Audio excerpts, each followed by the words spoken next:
do that we can't. Harry, you're catching on. That's it.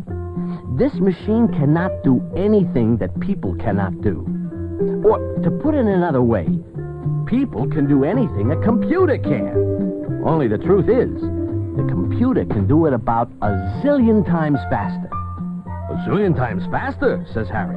With a zillion times faster, I could maybe even catch up on my back orders. So, okay, how do we make this thing do whatever it does?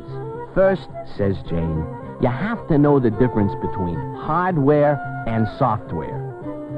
You use the software to tell the hardware what to do. Hardware, thinks Harry.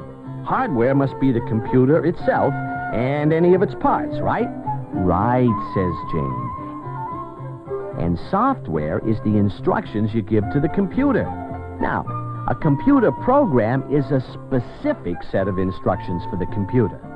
And a computer program is written in computer language, which just means to turn your instructions into a form that the computer can understand. And the person who writes that program, which could even be you, Harry, is called a computer programmer.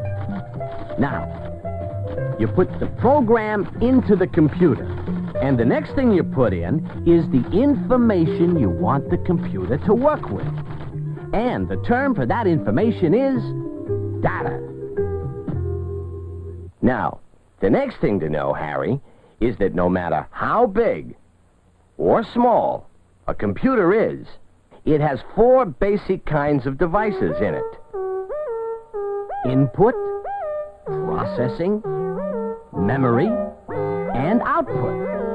The first are the input devices, which is where you put the information into the computer.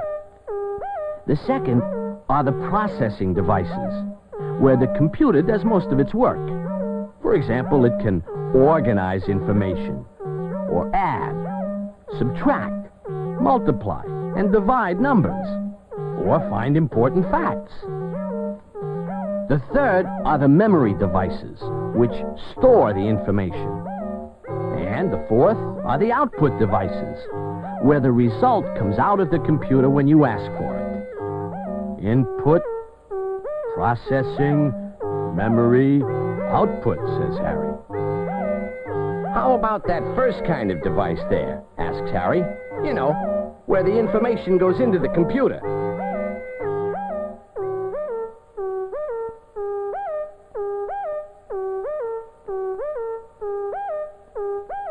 Sure, says Jane.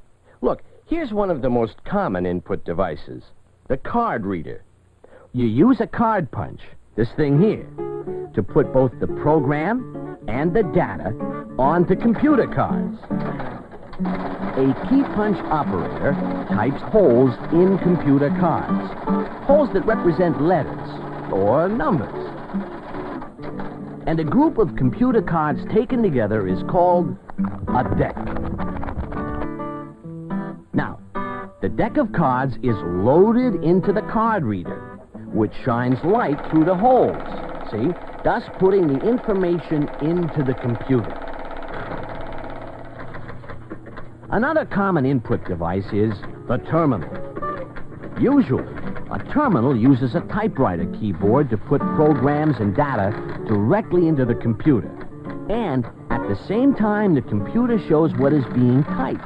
Sometimes it shows it on paper, and sometimes it shows it on a cathode ray tube, which we call a CRT for short. Okay, now, if there are no bugs in the computer program... Bugs, says Harry. Computers have bugs? I don't mean those kind of bugs, Harry. I mean bugs, which are mistakes in the program. Like, when you give the computer the wrong instructions, the program has a bug in it. When you correct the mistake, it's called debugging a program. Okay, once the program is right, it's put into the computer. And next, you put the data into the computer. Then what happens, asks Harry. Then, says Jane, the computer goes ahead and does what you told it to do, which is called running the program. Okay, says Harry. I write the program in computer language. I put the program and the data into the computer, which then does what I tell it to.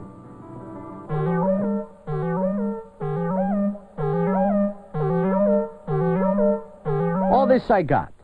But what does the computer actually do in there? You know, in its insides. It processes the data, says Jane, using its processing devices. Usually they're called Central Processing Units, or CPU for short. The CPU can process the data in whatever way you have programmed. Processes data, wonders Harry. What can this processing thing really do? Well, says Jane, for example,